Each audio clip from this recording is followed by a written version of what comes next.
So why aren't y'all mad at white folks? That's what I'm asking you. Hey, I love black people, fool. He said I love it. You know what's so crazy to me? With all this expanding your options, rolling divesting, and black women who talk about how they are going to find more love and more happiness with men outside of their community. Something that is really funny to me is that I don't feel like black women or black men respect each other because, baby, I just got me a Hispanic in there, maybe. And I mean, I got a bill waiting on him just in case. You thirsty? Cause you just got off work. What you need? Like, what's the matter? Yeah, cause I ain't never did it on my ex. And I mean, my ex used to spoil me too. And I was just like, oh my God. It might go back all the way to our ancestors, y'all. They're making us hate each other or whatever. Might be deep rooted, but baby, when I say, I'm trying to figure out how to make him comfortable. Are you okay?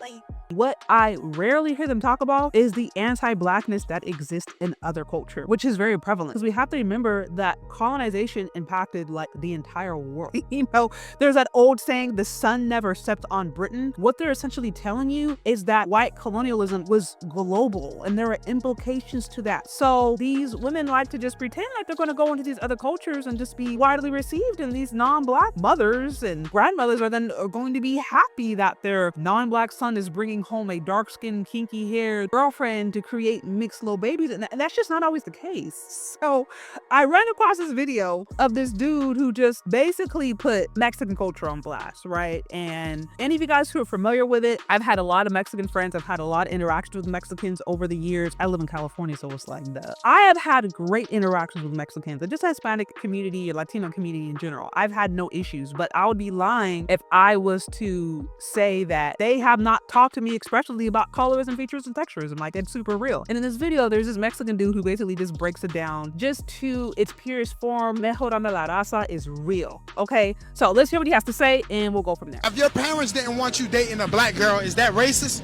I mean, it kind of would. You think so? Yeah, but if it's real love, bro, it wouldn't matter. You feel me? Like, What would your parents think? If you coming from a like a Hispanic, you know what I'm saying, a Mexican family, bro. I don't know why, bro. Like, they be tripping? Bro, they be tripping. Do they be tripping on dating white people or just black people? Bro, I'm gonna keep it so fucking. Keep it 100, bro. I'm gonna keep it 100%, bro. Honestly, bro, like, they don't really trip on these white folks, bro. Damn. Why they be tripping on the black folks then? I don't know, bro. But all I'm saying is it got to change, bro. You know what I'm saying? So why you think they be tripping on the black folks but not the white folks though? I feel like it takes back in like history, bro. Like not necessarily like history, bro. But I feel like it takes back in like you know what I mean? Like back then, bro. Cause blacks and Hispanics, you know damn well, bro. They didn't get along. You feel me? So I feel like honestly, bro. Well, like, whites and Hispanics, Mexicans didn't get along first. Yeah, fool. But what I'm saying is like. Yeah, no, but I'm saying first whites and Hispanics didn't get along. Yeah, but Europeans colonized Mexico, not blacks. And I understand that, bro. But what I'm saying is like you gotta understand that, bro. Like. So why aren't y'all mad at white folks? That's what I'm asking you. Hey, I love black people, fool. He said I love it. Okay, so, and again, I'm gonna speak specifically just from an observational point of view. I do not pretend to be an expert on Mexican culture, Mexican history, whatever, but I'm just going to tell you from what I've heard. So like I said, I've had a lot of Mexican friends, a lot of Latina friends over the years. And one thing that I was told specifically about Mexico, right, is that like you have this divide. You have those who will identify more with, like, they call it Mother Spain, or they'll identify more with their European ancestry. And then you have those who identify more with their indigenous ancestry. If you look at telenovelas, right, you'll notice telenovelas, they are always like the white looking European, like Spaniard kind of actresses. Like they're always choosing the widest representations in these telenovelas.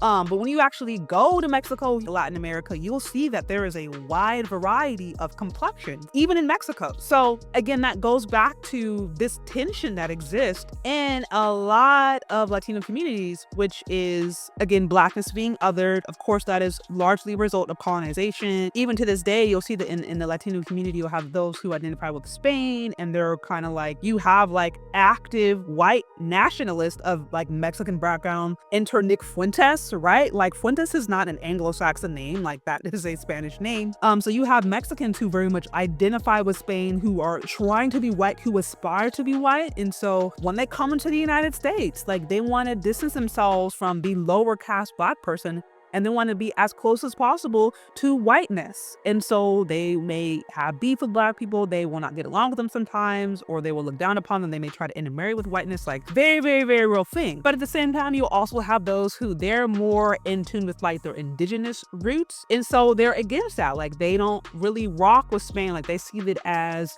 going against their natural culture. So this is something that I have just observed. Also, I think just in California, just experientially, like I feel like in the Bay Area, like the relationships are a little better between the Hispanic and the Black community, whereas like in the South, like right in the border of Mexico, it's a lot more volatile. That's what I feel like, y'all. This is just from what I've observed. But you guys let me know. Some of you guys in the Bay, y'all let me know your experience. But out here, like I'm not feeling that tension as much. I have never felt that tension. Like I said, I've always been well received in the Hispanic community. Like I remember I had like one of my friends, his mom taught me how to make sopes, how to make, enchiladas, like everything. So I was always hella cool, but I've heard in like SoCal, it is completely different. So I understand that this is definitely regional, but there's historical context to it. And like I said, mejorando la raza is real. That's this whole idea of like you improve the race by basically getting rid of your indigenous or of your Black ancestry, because some of the Mexicans also have obviously African indigenous ancestry in it, African ancestry in it because of the enslavement process. But their idea is like basically we just marry a whole bunch of different white people. If you procreate with white people over time, you will improve the race by making it more white. That is like a real thing. Yeah, guys, that was just my whole topic. Like, what do you think? What are your thoughts on this whole thing? For those of you guys in the Bay, like, what is your relationship like? If you're Black, what has been your relationship like with like the Latino community? I'm curious. Let me know what you think down in the comment section. Thank you so much for listening. If you've gotten this far, and we'll talk later. Bye.